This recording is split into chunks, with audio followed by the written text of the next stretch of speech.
Best Games 2022. As always, these are games that I played for the first time this year, not necessarily games that released this year, but this time, most of them are from this year. Usually in a year, if there's like one or two games I enjoy, I'll be like, yeah, that was a pretty good year for me playing games. But this year, the industry was like, hey Spaceman, you wanted to focus more on your channel this year? Well, here's a bunch of distractions instead. What are four of my favorite game series? Fire Emblem, Monster Hunter, Xenoblade, Splatoon. Guess which games released within 3 months of each other? Fire Emblem, Monster Hunter, Xenoblade, Splatoon. Plus, I used to be the biggest Pokemon fan until the game started treading water, and I enjoyed Bayonetta 1 and especially Bayonetta 2, so I was excited for Bayonetta 3. However, because I like those series, I'm much more critical than I would be for a series I have no history with. And unfortunately, while I certainly had a positive experience with all of these new entries, none of them really blew me away either. They were all kind of safe entries. Well, Monster Hunter was only an expansion, not a whole game, so it won't be on this list. I might do a Sunbreak review after all the updates are done, but what I will say is that Monster Hunter Rise Sunbreak gets my official Spaceman seal of, it was pretty good. But then this year, they were like, here's a bunch of Sony ports, and I was like, oh dang, I was planning on buying a Sony station for these games.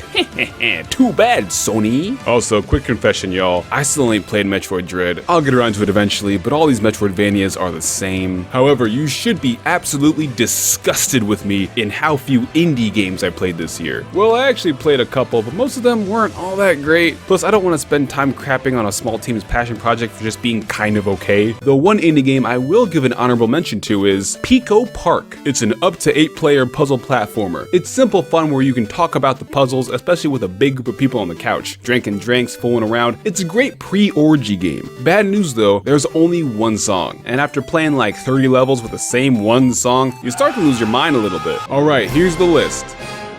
Number 15, which is more of a dishonorable mention, Nintendo Switch Sports. Remember Wii Sports? Well, this is a worse version with 7 sports instead of 5, even though it's been 14 years and Wii Sports Resort had 12 sports modes within each mode, and in Switch Sports you had to wait 8 months for the 7th sport to be added, even though it was just golf and a bunch of the course layouts are the exact same as Wii Golf, and 4 of the sports are repeat sports and half the sports are hit ball over net sports, and there's also this dumbass randomized weekly battle pass full of mostly nothing to trick people into playing this nothing game each week so they don't miss the new clothes. I don't like this game very much. For a rating, I give it a deflated basketball. Also, is anyone else having trouble with golfing? Because this shit is nearly unplayable. The Joy-Con is so sensitive, you'll barely move and the game launches the ball into the stratosphere and to the left, and there's no sensitivity setting or anything. Number 14, No Man's Sky is one of the greatest comeback stories in all of game development, where it took them several years to make the game that they originally lied to everyone about. This is a procedurally generated survival game. It's kinda like Space Minecraft, but also, I've never actually played Minecraft. You play as a spaceman, so of course I was contractually obligated to pick it up. As soon as the game starts, it's like, you're dying, you need sodium, you're dying, now it's acid raining, so you're melting too, you're dying. Gather resources, repair your ship, fly to the space station, build a house, and fly to the next planet. And from what it looks like, the game is basically this over and over, so I was like, alright, that was a pretty fun couple of hours, and I'm done. The menus are a nightmare to navigate, so good luck. And I'm not saying you need to smoke a lot of weed to enjoy this game, but I will say that everyone I know who really likes this game just so happens to smoke a lot of weed while playing. For a rating, I give it a learning that there's organic life on other planets, only to get there and realize it's just like a plant. Number 13, the Pokemon Company released 2 main series games this year, and they finished one of them. So that's the one that I had played, Pokemon Legends Arceus. And while it's not a big deal, yes, it is pronounced Arceus. Arc as in Ark of the Covenant, Noah's Ark, and Aeus, short for Deus, meaning God. Its name is literally Holy God. Pronounce this made-up word however you want, but that's how they said it in the official Arceus movies, so. The plot of this game is, God sends you a text and says, I'm sending you 100 years in the past. Catch every Pokemon. And I'll be able to return home afterwards, right? Right? Right? After 25 years of making Pokemon games, Game Freak finally learned that the fun part about catching Pokemon is catching Pokemon. So you just do that. In other games, you have to see a Pokemon, play the animation, enter a battle, throw a ball, it didn't work, do some damage, paralyze it, throw another ball, then you got the Pokemon. In Arceus, you see a Pokemon, throw a ball, boom, it's yours. You only enter a battle if you get spotted because the other Pokemon hate you in this game and try to kill you. The worst mechanic in this game is lack of item inventory space, and you have have to pay bagging large amounts of money to stop running out of space, and a lot of time in the Pokemon catching game is spent on inventory management. This isn't like a survival game, this is a see stuff and pick it up game, so constantly being told your inventory is full really bogs down the experience. For a rating, I give it a very detailed architecture blueprint for a cathedral. This game kind of feels like a full price proof of concept. A lot of good ideas, but definitely could have used some polish. This is probably the ugliest game on the list, but I'm hoping they take all these good ideas into the next Pokemon game. Okay, maybe the next Pokemon game. Also, I took so long to finish this video that I've actually played Pokemon Violet, one of the worst games I've ever played in recent memory. It's clearly an unfinished game that needed at least another year in the oven, but my problem is, even the parts that were finished were also really bad? Number 12, Bayonetta 3. It's a high-energy spectacle fighter game with great music where you play as tall glasses lady with guns strapped to her arms and legs. The previous two games are pretty silly, but this one is a serious game with a serious story for serious gamers, where in the second half of the game they forgot to write dialogue for the main character. Look, nobody is playing Bayonetta for the story, but if you're gonna have 4 hours of story cutscenes and announce this game 5 years ago, I already made a full-length review-ish video, but what I will say here is that the parts of the game where you play as Bayonetta are really good. So of course the game goes out of its way to have you do anything other than play as Bayonetta, and those parts are worse. For a rating, I give it an old grandfather clock. Platinum Games' games wildly swing in quality, and this one falls somewhere between pretty good and pretty not so good. Number 11, Fall Guys. It's a free-to-play Mario Party minigame battle royale with up to 60 players online. It even does private lobbies with a code. If you're a variety streamer, you gotta get this game in rotation and play it with your viewers. On the Switch, it runs at up to 15 frames per second, and I've never gotten first place, which obviously means that this game is either rigged or a doo-doo game. For rating, well, it has Hatsune Miku in it, so 10 out of 10. But I forgot to play on Miku Week and missed Miku, so it's actually a 0 out of 10. Miku was not pleased. Number 10, Fire Emblem.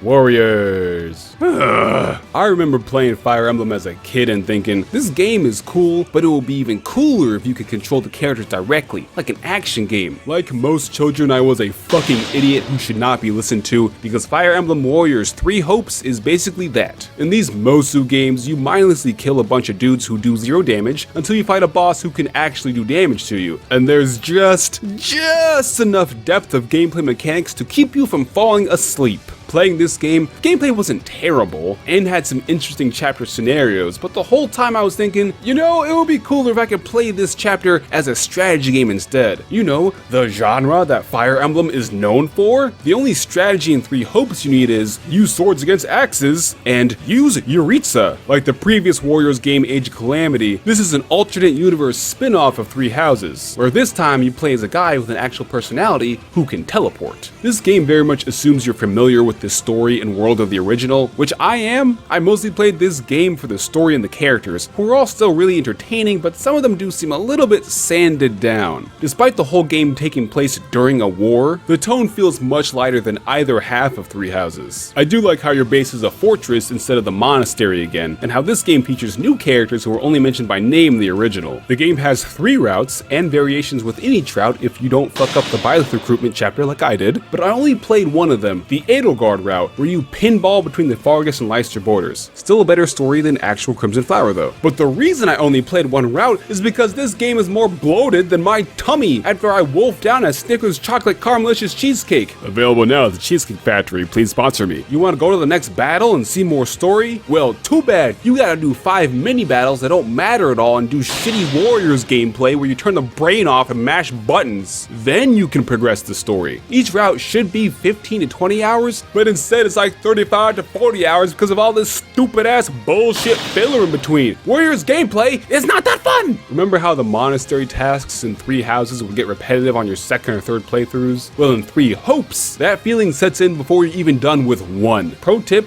you're broke as shit for the first half of the game until you make someone a thief. Then you have more money than you know what to do with. Remember how in 3 Houses you could talk to everyone between battles and learn more about the characters and the world and the lore? Well, in 3 Hopes, they ain't got nothing interesting to say. You can skip all that dialogue. Hopefully this trend does not continue in the next game. Oh god damn it! I give this game a flipping over a chessboard when you're about to lose. Number 9. Kirby games range from, yeah, this is a video game, to So thankfully, Kirby and the Forgotten Land is in the first category. It's got a wide variety of fun levels, bonus challenge levels where you actually have to try, upgradable copy abilities. These need to return in every Kirby game. Gotcha! This is probably the smoothest transition from 2D to 3D since Mario. Any game with Kirby is worth your time. That being said, they also removed the long-time Kirby feature of kissing your homies goodnight to heal them. So for a rating, I give it a homophobic dog out of 10. Number 8, Xenoblade Chronicles 3.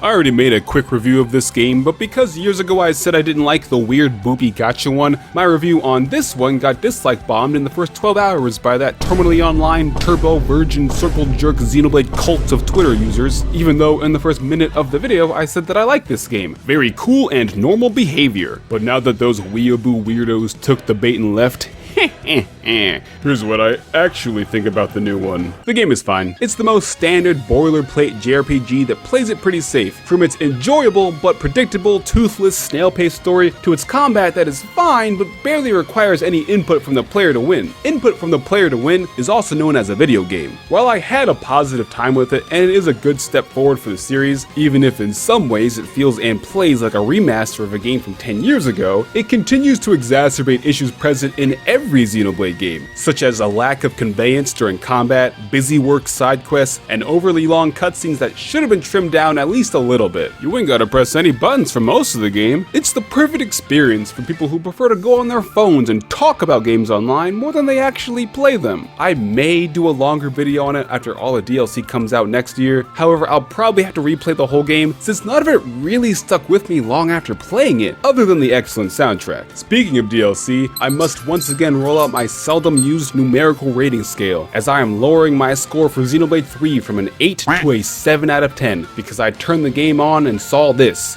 What the fuck is that? Remember that skull shirt kid Sid from Toy Story? This looks like he took the head of a Figma doll and put it on a Bionicle. Man, what the hell is this stupid ass bullshit? Number 7, Splatoon 3 is the best Splatoon game, with an avalanche of minor improvements over the previous games and a hero mode campaign that's a legitimately good single player game. Splatoon 3 is also the most underwhelming Splatoon game, with the smallest gap in scope between games despite a 5-year gap since the previous game and a turtle speed update schedule just to eventually get the same amount of content as the previous game that's already on the same console, which is leading to an overly stale meta. Splatoon 3 at launch was also the most broken Splatoon game, which is odd considering the previous game is on the same console and not all that different. Nintendo made a name for themselves in the 1980s following video game market crash in 1983, partially because of their official seal of quality. This was a guarantee that the game you're about to buy is not a scam, not a buggy, glitchy mess, and actually works as intended. This seems obvious now. Back in the day, well, the market crashed for a reason. Surprisingly, Splatoon 3 has the Nintendo seal of quality on the case, but at launch, this game was maybe not thoroughly tested. So many connection errors and glitches. There was a glitch that made your gun not shoot. What the fuck? How you not gonna have your gun shoot in a gun shooting game? I feel like the top priority of making a gun shooting game is having the gun shoot. To the game's credit, there have been multiple patches to fix these issues, but at launch, this was the buggiest, glitchiest Nintendo published game I had ever seen.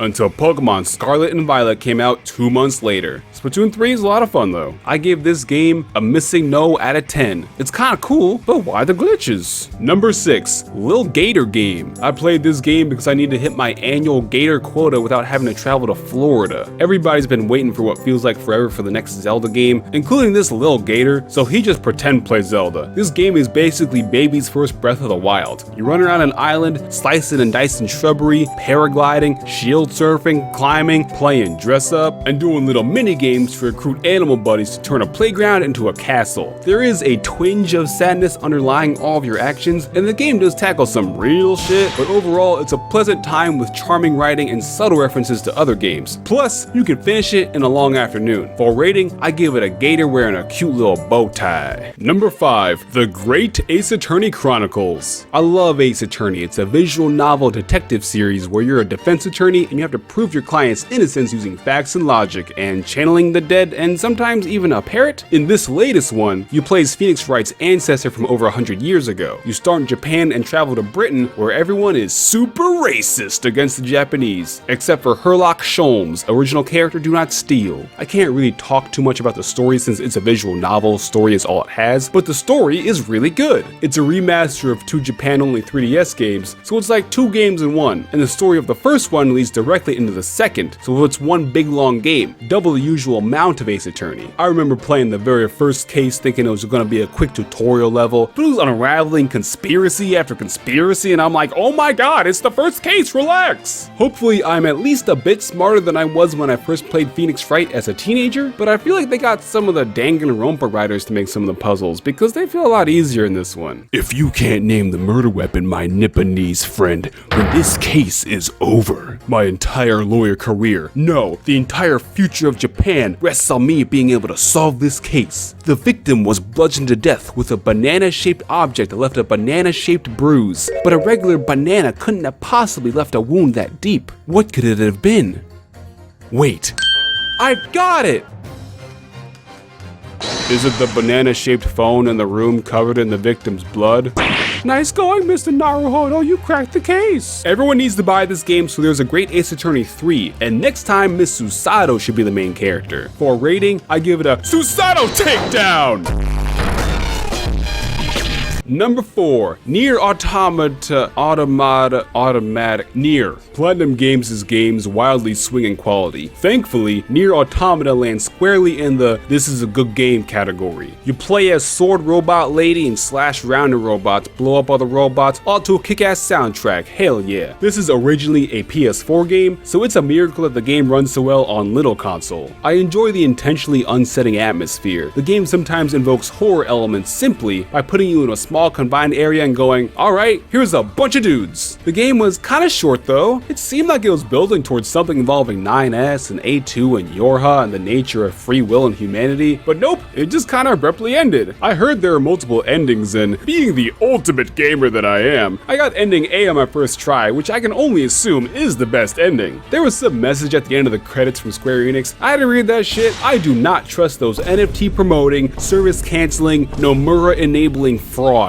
But it's just a simple happy robot game, nothing else to see here. For a rating, I give it a Roomba that looks like it's smiling. In all seriousness, had I for real finished the game, it would probably be higher. Number 3, a short hike. You're a bird, and you climb up a mountain to receive cell service for a phone call. I'm not sure why Claire does not simply fly up the mountain using her bird abilities, but since you hike up there, you meet a lot of silly animal friends along the way. It's another Diet Breath of the Wild game. The operative word of the title is short, because you can easily finish the game in like an hour or two, but there is a lot of bonus stuff to find. It's a very pleasant way to spend an afternoon. Plus, it has beach skip ball. For a rating, I give it a 6 out of 7 golden feathers, and it takes you an embarrassing amount of time to find the 7th. Number 2, Triangle Strategy, a recent entry in Square Enix's Times New Roman Dumbass title series. Given that modern Final Fantasy is either doing MMOs where every character has white hair, or so far up its own ass and content doing weirdo bullshit, this series of games is trying to recapture the magic of the classic Final Fantasy games that put Square on the map in the first place, like Final Fantasy V, or Final Fantasy V, or Final Fantasy V, or in this case, Final Fantasy Tactics. The story is Game of Thrones for babies, but it's still pretty good because there's a lot of interesting political intrigue, and it always seems like the party situation keeps getting worse and worse, so like an episode of Scooby-Doo, you want to see how they possibly get out of this one. The characters have more muted personalities, but I think part of that is that we're used to JRPG party members going, hey there, check out my wacky personality. But in Triangle game, it's like, hello, I'm a soldier and an adult, I'm here to do my job. That being said, there's very poor pacing, especially at the beginning. You'll listen to like half an hour dialogue, play a 10-minute level, then another half-hour dialogue. There are a lot of characters, but fortunately, there's always the little dossier you can pull up to get a quick refresher on who's talking, and unfortunately for them, lots of them get killed off right near the start, so don't even worry about it. There are multiple route splits that greatly change the story, but I looked at a chart after beating it and was like, oh, it's not actually that many splits at all. And at each split, you invoke the Scales of Conviction, which is voting. It's voting. Your party members all vote, and you try to persuade them before voting to pick your side. You recruit more party members, they don't get a vote. Only main characters get a vote. But you pick an option, and every option presented is usually bad. There's no clear correct decision, which I really like. At one point, I actually had to put the game down and walk the doggy and ponder my orb about which option I should pick. And then you come to your decision and try to convince your party members to vote the same way, but instead they'll sometimes vote against you based on invisible stats you cannot see until after you beat the game once. Cool. There's multiple endings, and I got the ending where you accidentally invent capitalism, so the bad ending. But anyways, Triangle Strategy is all about the strategy. Unlike other recent strategy RPGs, this one stays a strategy game by making it virtually impossible to become overleveled. So you have to use strategy to win, not just brute force it with better stats. Every map layout and scenario feels different to add good variety to the gameplay, and every character has unique abilities that you have to carefully consider. Sometimes on map you might use the ladder guy who's been on the bench the whole game because MLG Fortnite Pro Builder skills might actually be useful here. This game has at least like 3 or 4 different bow and arrow guys, and each one plays very differently. It's like a Hawkeye reunion out here. The gameplay of a lot of JRPGs is basically advanced spreadsheet, so everything else like the presentation and music need to be top notch, and Triangle Strategy delivers. I love the HD 2D look. Would love to see them remake Final Fantasy VI and Chrono Trigger in this style. And the soundtrack is one of those play the game just for the music alone type of games. But sadly, it's also one of those the worst song is the most song type of games. I rate this game a triangle, like the instrument.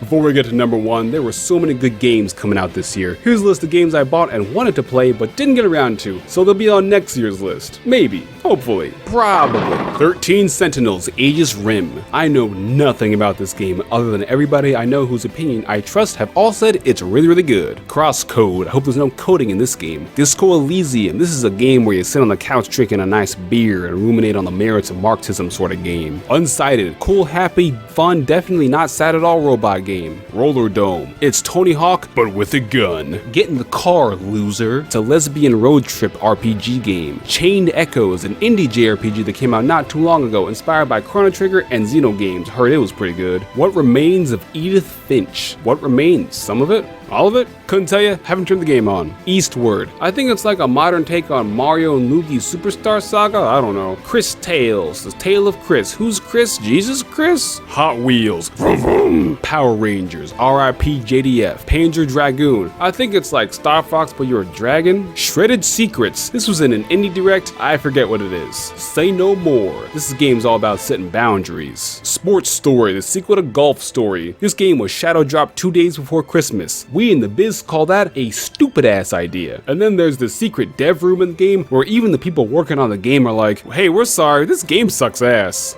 Nier, another spaceman game. I was contractually obligated to buy it. Art of Rally. I played Absolute Drift this year and didn't really like it, but this one looks like a real rally game where you get to do more drifting. Return of the Obra Dinn, artsy fartsy timey-wimey mystery game. Leave a Leave. You don't know how it's pronounced and neither do I. I remember hearing about this game years ago and never thought it would come to the West. And now that it finally has, I haven't played it yet. If Square Enix was smart, they would release more of their classic backlog of games like this. However, Square Enix is...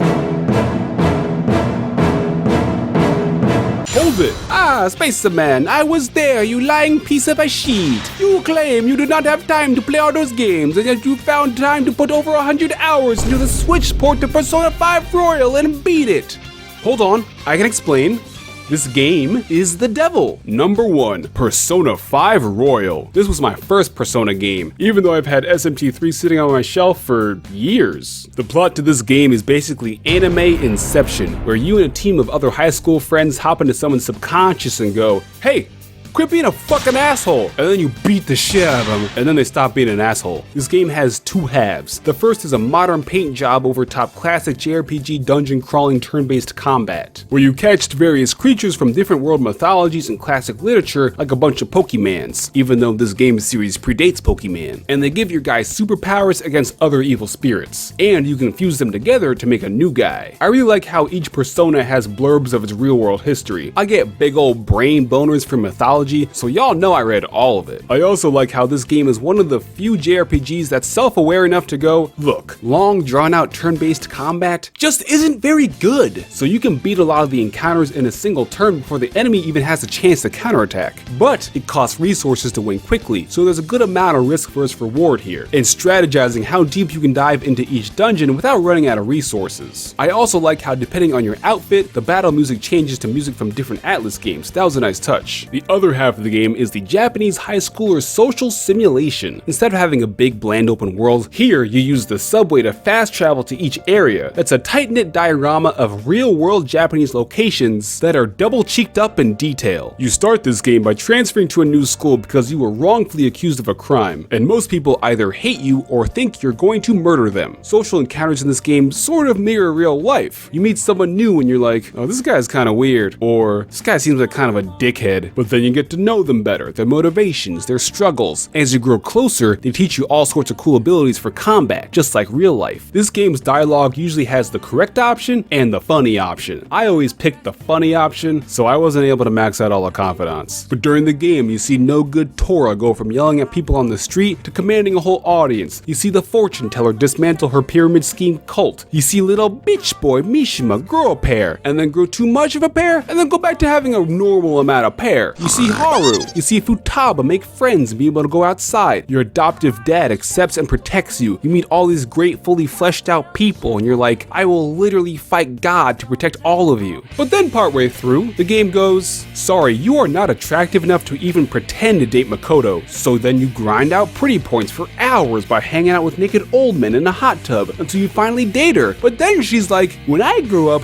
I want to become a police officer. Anyways, you want to practice making out? And I'm like, ew, no, what the fuck? Is your sister available? And then there's the fucking Okumura boss fight, which for these reasons is one of the most bullshit boss fights I've ever played. Morgana is in the game. Every palace is way too long, especially because you're highly incentivized to beat each one in a single day. The number of times I've said, I must be near the end by now, but then there's still like 3 more save rooms. And then there's the final boss at the end of the royal section that I think might get the video taken down if I show it, but the game was like, hey, by the way, you confused the super powerful persona who has this move called Myriad Truths that beats the game for you. So I was like, oh, I'll just use that move then, and won very easily. So why did I play this game so much? Well, I get to a good stopping point and send the calling card, but then the music starts going meow meow meow meow meow meow meow meow meow, and then the bass line is all like doom doom doom doom doom doom doom doom doom, and I'm all like, oh great, I'm all jazzed up. Now I gotta go whoop this guy's ass. Also, it's a JRPG, so you already know the soundtrack is top dog. If you listen to YouTube video essays, you've probably already heard a bunch of it before. Anyways, Persona 5 Royal is an amazing game that is entirely too long and has some stupid bullshit in it. I give this game a 10 out of 10. Fuck this game. You know there is a direct sequel. It's a Warriors game. Might play these ones though. Year in review, aka word vomit about the channel I don't know where else to put. I got my start on YouTube making dumbass Splatoon 2 videos for fun, and in 2022 we hit 100k subscribers right around when Splatoon 3 came out. Kinda poetic in that sense. Thanks to all my previous Monster Hunter videos, I became an official Capcom creator. What does that mean?